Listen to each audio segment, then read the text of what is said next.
All right, Sheikh, we are live. So Um, I can't see. Are they asking questions? How can I see their questions? Here, I'll drop the YouTube link in the chat. So just a heads up, it's gonna be, um, it's gonna be a 20-second delay. So whatever you see on the screen, but the chat will be in real time. So if you go to that link, they'll have the chat on the side, and we can go from there. But the chat will be in real time. So Okay, Assalamu alaikum. Can they see me? Can they hear me? yeah, it's live. I'm gonna mute myself, inshallah. I'll let you take it away. And then I'll be you can see the questions that pop up on the side, inshallah, as people drop in. Okay, okay.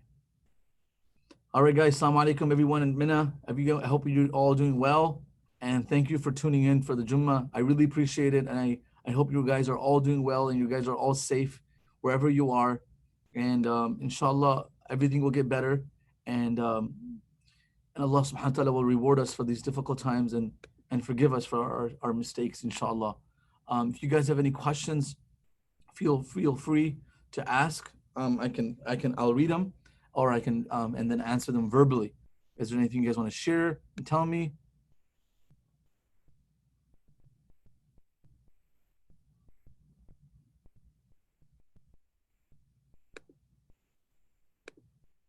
Are they going to comment anywhere? Where am I going to read the comments? Where are they going to ask these questions? Maybe Cheyenne, you'll have to tell me. So if they have no questions, no problem. We can just conclude the class or the lecture on the comment side. Okay, on the Yeah, side. they're gonna, inshallah, they'll come on the side. We just have to resend the link, so give it a few minutes, inshallah, as they come back, if that's okay. Okay. Um, and then inshallah we'll continue from there. So just give it 1 or 2 minutes, inshallah. The youth are hopping back on. All right. No worries. No worries. All right. We got a couple of people watching. Fayaz. Is Fayaz there? Fayaz, my man. Fayaz. How you doing? Wa alaikum salam. Give me some love, Fayaz. Give me some love. I hope it's the right Fayaz. I hope I'm talking the wrong Fayaz right now.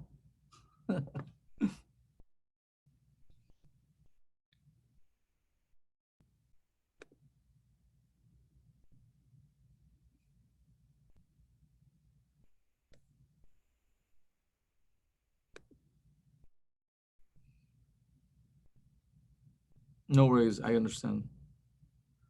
I'm just calling out Fayaz. I have no one to pick on.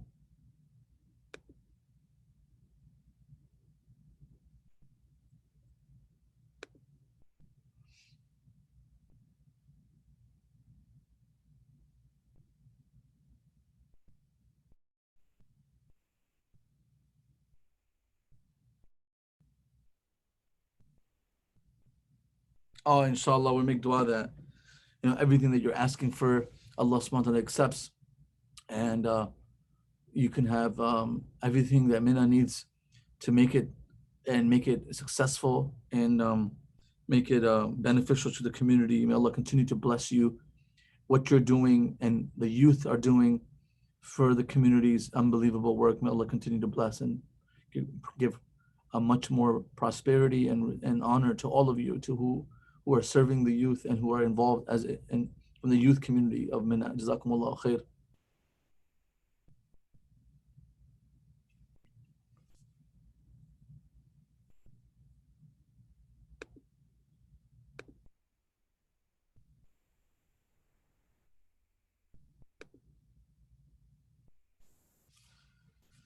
Man, my turban looks huge. It's a little intimidating here.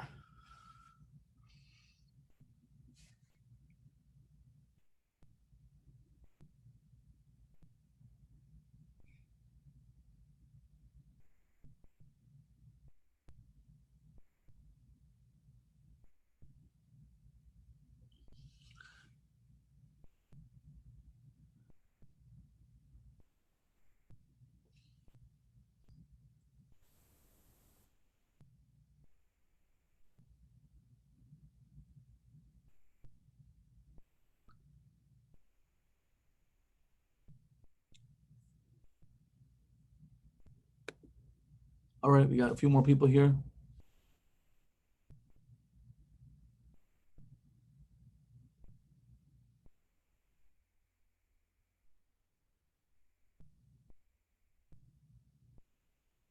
Oh yeah, I like that. I could definitely talk about the expectation, that we have.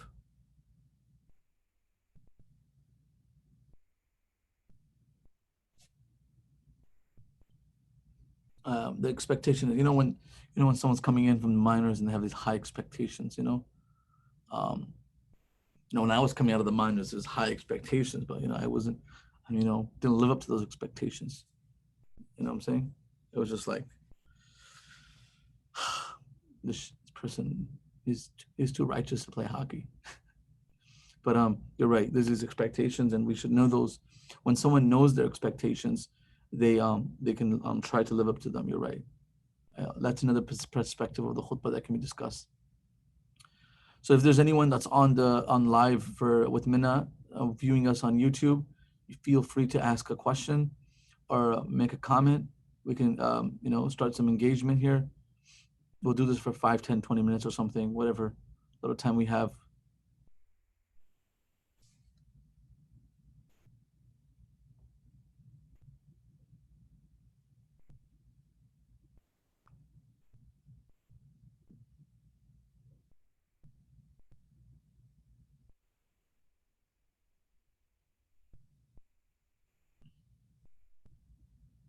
Welcome, guys. Welcome, guys. Whoever here just joining back on the YouTube link.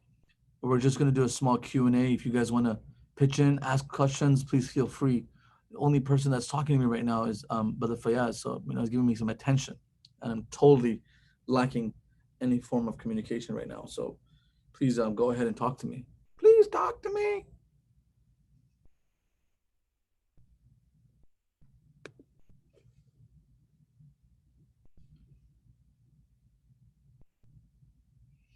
All right, question from the youth.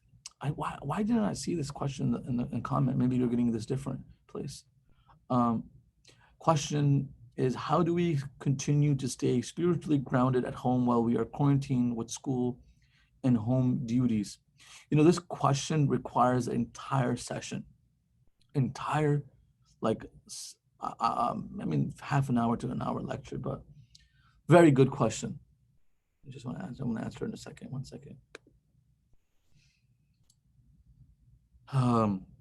If there's more people coming on, I'd like to answer when everybody comes on, or if there isn't, this is good enough.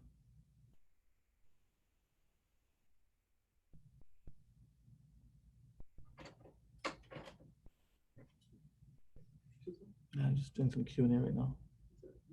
Yeah, my Minna boys and girls, good people. Okay. So to answer the question,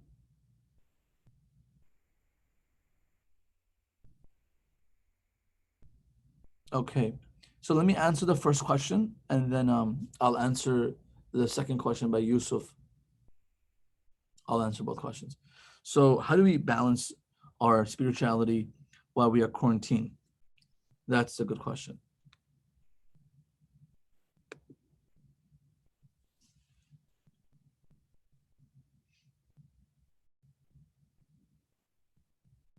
The first question's answer would be, is the 5 salah, which we were doing irrespective of the situation, right? Like where that is the skeleton, or you can call the graph or the outline of how we were supposed to stay spiritually engaged. Salah is the most powerful and most necessary and the most important segment of our life, of our day. So there is this, I've been focusing on this, and I thought about it for a while now, that we have this, we've been so used to depending on collective spiritual growth. Collective spiritual growth. What does that mean? That means that we get so much motivation from khutbah when we're all together, and when we go to Taraweeh, when there's Qiyam, when there's like everyone doing it, we kind of like feed off of people's energies. But people in the past actually was a reverse. They would gain more spiritual upliftment when they were doing it, in isolation. So we're totally on the other side, the Prophet's highest spiritual moments wasn't in public was in private. Same with the companions, same with the righteous people. And that's why وَتَبَتَّلْ إِلَيْهِ تَبْتِيلًا was revealed. Isolating yourself. So the salah will be the first one. So I'll talk about the second point I just talked about in a minute. Salah will be the first thing, making sure we pray on time. And number two, we don't rush through our prayers, praying our sunnah. That is spiritual. Now, a lot of us depend on a lot of academic spiritual, input, like lectures and gatherings and halaqas and durus. I'll talk about that, but let's get the salah done. Now, salah has, there's a difference between feeling spiritual and being spiritual. There's a big difference. You feel spiritual from hearing a 5-minute, 2 minutes video clip on something, that comes in your social media, in your chats, in your WhatsApp messages. Like, wow, you start getting emotional. That's feeling spiritual. That's feeling emotional. Being spiritual is that you're consistent on everything that you're doing. That's being spiritual. That's being righteous, and we are not obliged to feel spiritual. Let me see this. We are not obliged to feel spiritual, but we are obliged to seek spirituality by continuing to do what we're supposed to do, our salah, right? Our ibadah. And that's number one. Salah, I can't stress on this. It shouldn't be done the way we do it. We just quickly knock it off, head to the ground and back to town, and just over. But the reality is, if we could put some more meaning into this, and I'm sure Brother Fayaz and everyone in the Minna has talked to you about this before. So that's number one. Slowly, do your wudu correctly, do it slowly. And then after salah, before salah, sunnah, after sunnah, those sunnah qabliya, ba'diyya are important. And then you do the adhkar of salah. There's so many things that you're supposed to be reading after salah that we typically don't do. Or we do, and the imam is going, رَبَّنَا آتِنَا فِي الدُّنْيَا حَسَنَةً وَفِي الْآخِرَةِ حَسَنَةً وَقِنَا عَذَابَ النَّارِ رَبَّنَا لَا تُزِغْ قُلُوبَنَا بَعْدَ إِذْ هَدَيْتَنَا وَهَبْ لَنَا مِن لَدُنكَ رَحْمَةً إِنَّكَ أَنتَ الْوَهَّابُ اللهم صل على Muhammad. And they just lip work, movement, and Ameen, and they just get up and leave. I think it's time that you start doing something yourself, and we pray ourselves, so that needs to change a little bit. We need to own up to our own prayers and ask Allah and memorize and learn and look forward to those moments. Like, I think each salah should take at least 15 minutes, at least. Don't say you don't have the time. Just 15, 20 minutes each salah. Like 5 salah, take it off. Even Fajr, if you want to give more time to Asr and Fajr, that's better, because those are the most blessed timings of the day.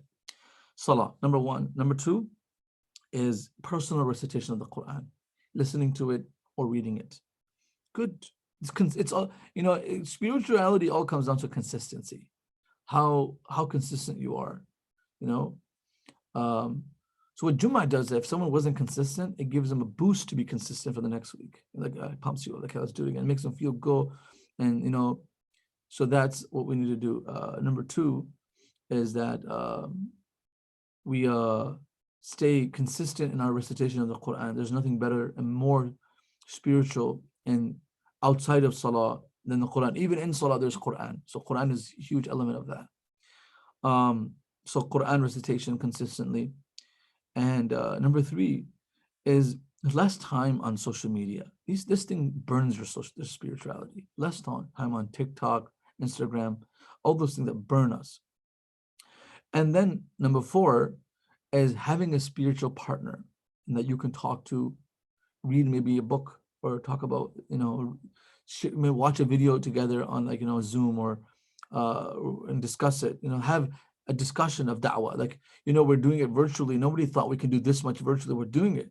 And a lot of people are staying, they're being able to hold. I got a call yesterday, Sheikh Abdullah, I'm more spiritual now that I was going to the masjid. I was wasting time. I was hanging on the parking lot. Now I'm at home, I'm praying and reading Quran. So people also have a reverse effect on this. So maybe making a pal, that you call and talk to every day for 5-10 minutes, just about nothing else, just Islam, just Quran, just something you read, something that he or she read, between the brothers, only brothers, okay? Sisters only, okay? Now, if you guys want to do it collectively, then you can have, of course, a more organized, mature class where the brothers and sisters talk together. But if you're doing one-on-one, you want to do it with the same gender, definitely. Unless you have someone you want to marry, then you can, you can talk about your spirituality and your emotions, and you can kind of melt their heart, and they can, oh wow, what a spiritual person you are. I'd like to marry you. but that's not going to happen right now. But other than that, I think these are 4 advice that I share with you. I can get a whole lecture on this. Then there's these weekly reminders. If you're doing a 2-3, but to make it something intimate, like you're people that who are tuning in, you know them, and the one who's speaking, you also know him or her. So you're kind of relatable to that. Like there's so many videos online of speakers that we don't relate to because we don't know them. It's a big difference when you're talking to someone or you're listening to someone that you know and they're talking to you, and then you feel like, yeah, that's my homie talking to me. I'll pick it up and I'll practice it. So that's something that can also be really useful. I hope that was helpful. All right. Next question.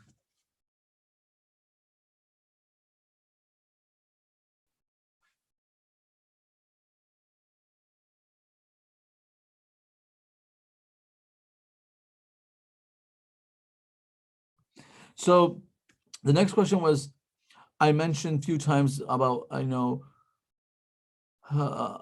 we shouldn't victimize ourselves, and Allah subhanahu wa ta'ala loves us. How do we not let that get to our heads and still keep us balanced between the optimism and not using this as an excuse just to sin? Question. So of course the discussion of this Friday reminder was in the light of these of the crisis that we're going through, and the difficult times that we're experiencing.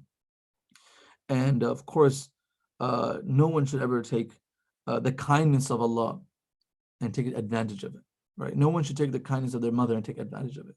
No one should ever take the kindness of a teacher and take advantage of it. Actually, there's no loss to the person you're taking advantage of, because Allah subhanahu wa ta'ala you can't take advantage of. You are the loser if you're taking advantage of, like, oh, Allah is so merciful, then I'm going to miss my prayers. I'm going to take it easy. I'm going to neglect. I'm going to sin and do whatever I want.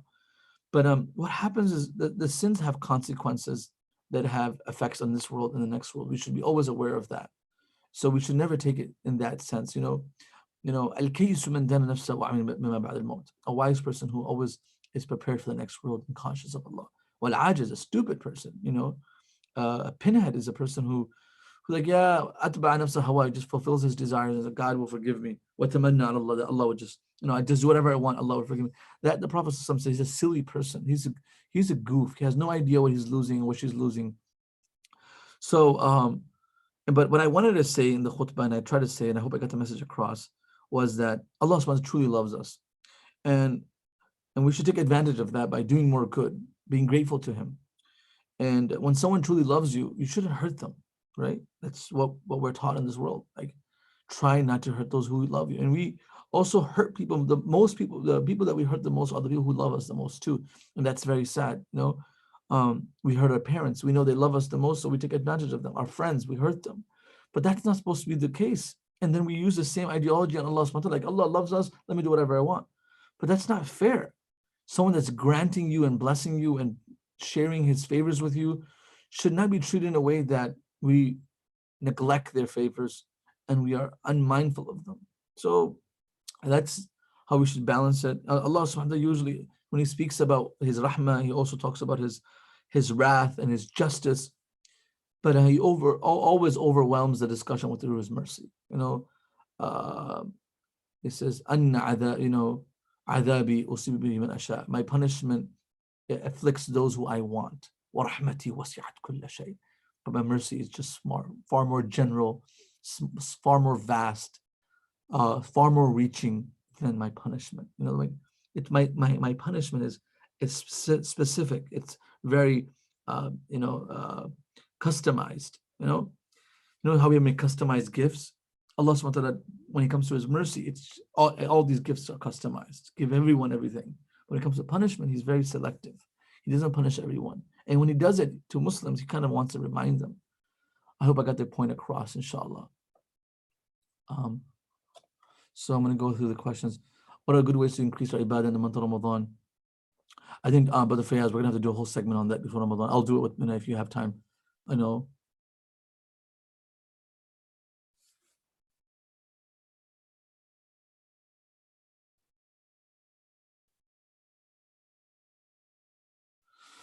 Flowers 3655.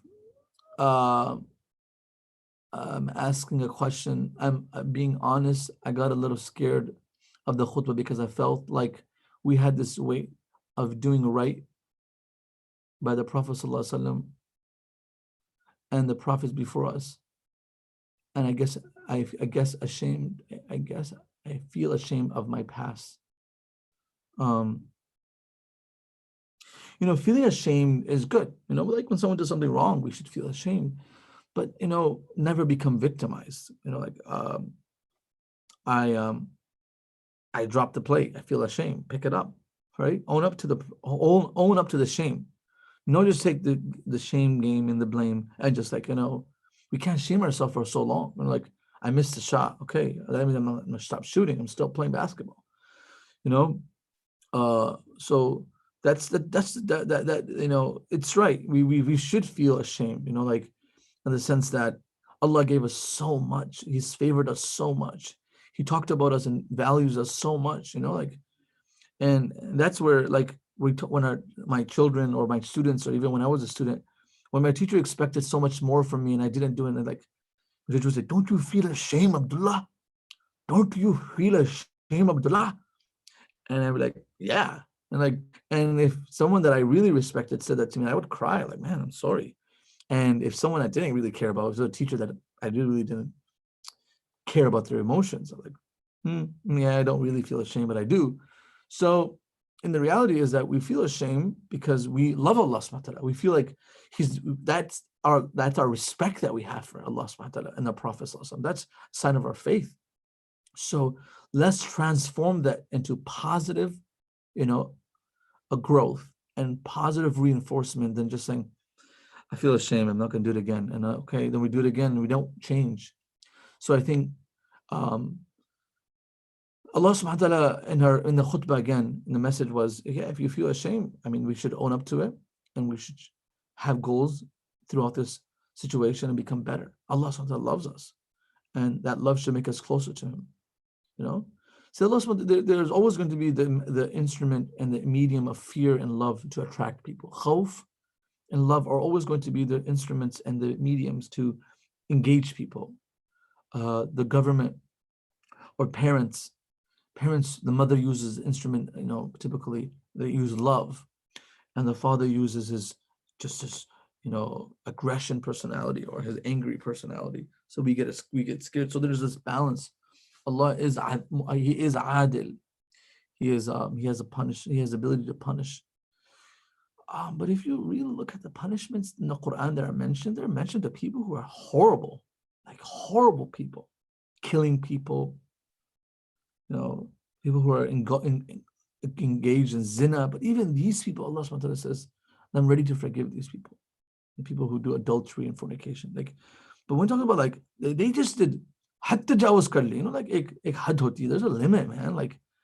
Okay, fine, you're throwing a basketball or a baseball in the classroom, but then you're throwing at the teacher's face. There's a limit, right? And there's you're throwing paper planes around, but now you're shooting darts in the teacher's face and go blind. There's a limit. That's what these nations were doing. They were going crazy. They were killing prophets. They were making fun of prophets. They were doing things that, come on, I know you don't want to pray. That's your business. You guys overdid it. These people started challenging God, right? And they started saying, "Man ashaddu minna," who's better than us? Who's more powerful than us? That just doesn't make any sense. Look at what happened here. The whole world is on their knees from a bacteria, something we can't even see with a bare naked eye. We're literally dilapidated, paralyzed, on our knees. No, you can't challenge Allah. Allah huwa al-qawiyyu al-mateen. So feel ashamed, but the shame should bring positive energy. I hope I answered my question. Whoever Flowers 3655 is, I hope I answered my question. Anyone else?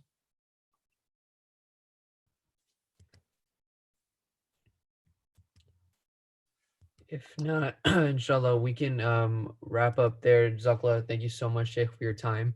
Really appreciate it. We'll give it, I know there's a slight lag in the thing, so we'll give it a few more seconds if anyone wants to submit. But otherwise, of course, always appreciate you coming and helping out the Minna youth. Inshallah, love them in the youth. My It's brothers, always sisters, always man. appreciate it. We love you too back. We'll miss the Flint community. We'll be back soon, inshallah. We're Once this waiting. Prince, when midnight comes, you guys like, increase the population by like 1/5. absolutely. We want you to come back. Alhamdulillah. Yeah, but so inshallah, for those who tuned in, Jazakallah, inshallah, this will be available on our YouTube to go back if you guys didn't hear all the questions. And then we look forward to seeing you guys at the rest of the events, inshallah. We'll have more with Sheikh Abdullah Waheed. He's always down, and alhamdulillah, always puts on a great learning lesson for everyone. So just keep an eye out on minna.org, and we'll be in touch there. Guys, Assalamu take alaikum and Juma Mubarak to take you care. guys. And check out Miftah Institute if Sheikh, if you want to say anything about Miftah. I And know. If you guys can share our a webinar, we have a webinar coming up this Saturday. It's gonna be amazing. Sheikh Sulaiman Mullah, Mufti Asim, Sheikh Naveed Aziz, myself, my brothers, Khalid Latif. We have a sister from St. Louis. She's a physician, and she's very knowledgeable sister. She will be joining us. So it's going to be great. It's going to be about وَمَا وَدَّعَكَ رَبُّكَ وَمَا قَلَى, that your Lord has not abandoned you and not disappointed at you. So that will be the discussion this Saturday from 3 p.m. to 9 p.m. a webinar at Miftah. You can go on miftah.institute.org. If Minna could, Fayaz, or you could share it with the Minna crew, and all the youth can attend. It's going to be very beautiful, inshallah. Inshallah, yeah, we'll put it on our resources, inshallah. Thank you, guys.